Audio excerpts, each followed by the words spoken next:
My name is Clara Paillard. I am the president of the culture sector in PCS. I am the branch chair in National Museums Liverpool, and I am also a Green Rep. I've been a Green Rep for 5 years now. Can you give a brief summary of the green initiatives your branch has undertaken? Yeah, my branch has been involved in the TUC Greening the Workplace initiatives, and we work with PCS and Prospect to convince management to create a green forum where we would discuss different green issues such as recycling in the workplace, such as travel to work, such as reducing paper usage, being more energy efficient, saving energy and water. So it's been quite a wide range of topics we've been covering and trying to negotiate with management about it. What was the attitude of the employer to green issues before the PCS branch's initiative? Before the PCS branch initiative, the employer was already keen to be a green employer. It was really important for them to have green credential. It's good for their reputation, but also it saved them money. And with increasing tax on CO2 emissions, the employer was always keen to save money and sell it as a green initiative. What was the easiest thing to implement? The easiest thing to implement was the creation of a little green market on the intranet where people can exchange goods, stationary goods or old furniture. It saved us to throw things away, but also it saved money, and that was really easy to implement. Another initiative which was easy to implement was saving paper in photocopiers and printers. So all the printers were set up to print double-sided. New photocopiers were brought in, which were more efficient. That was quite an easy thing to do. And what has required the most work? I think the most difficult thing has been the work on recycling. The employer was convinced that they recycled 80% of their waste. And in fact, when the PCS reps started to investigate, we realized that 60% of that waste was actually burnt, and we tried to convince the employer it wasn't really green. But they weren't very cooperative, and as long as they had the recycling title on paper, they were quite content with this. So that necessitates lots of convincing work, and we are not there yet. What aspect of the Greening the Workplace initiative has given you the greatest sense of achievement? The greatest thing we've done is we had a big event to raise awareness of staff, but also members of the public, and we work with the campaign against climate change as part of the Climate Caravan initiative. It was a great day with lots of stalls, and we worked with a wide range of partners. In the museums, during the day, there were a number of green activities for children, but also adults, and we had a high number of visitors taking part to that event. So it was a great example of how positively we can work with PCS members, the public and management together.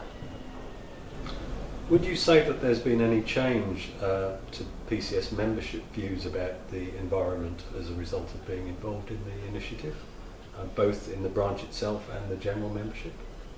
I think there have been huge changes in the attitude of members towards green issues. The most difficult person to convince was our former branch secretary. He wouldn't want to talk about green issues. It wasn't a trade union issue.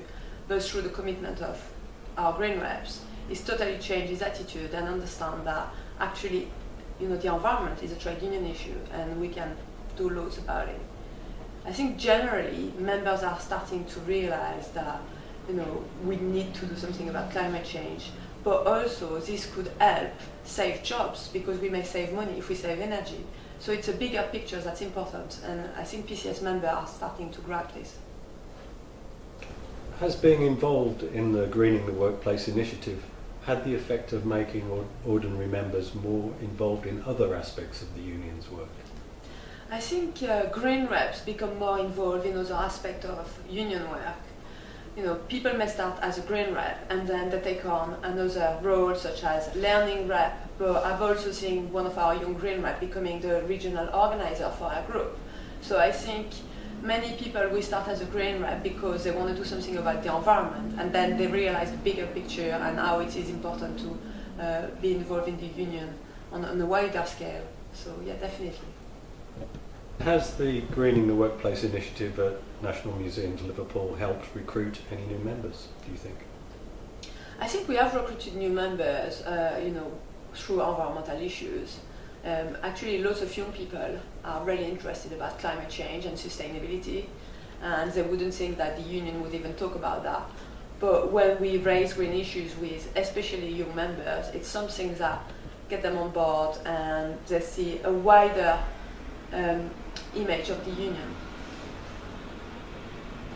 PCS is using NML as a good practice case study, but is there any evidence that museums around the UK are learning about what is possible as a result of what has been done at National Museums Liverpool? I think other museums are learning from the good practice in National Museums Liverpool. Obviously, as a PCS Green Rep, I'm talking to other branches about the work we've done, and I know the British Museum were also, quite active on that front. But there is also other forums outside the union where good practice can be shared, such as the Museum Association, and there is a Museum Sustainability Group. So I think that's areas where we want to try PCS more involved. What do you hope to do next at NML to continue greening their workplace?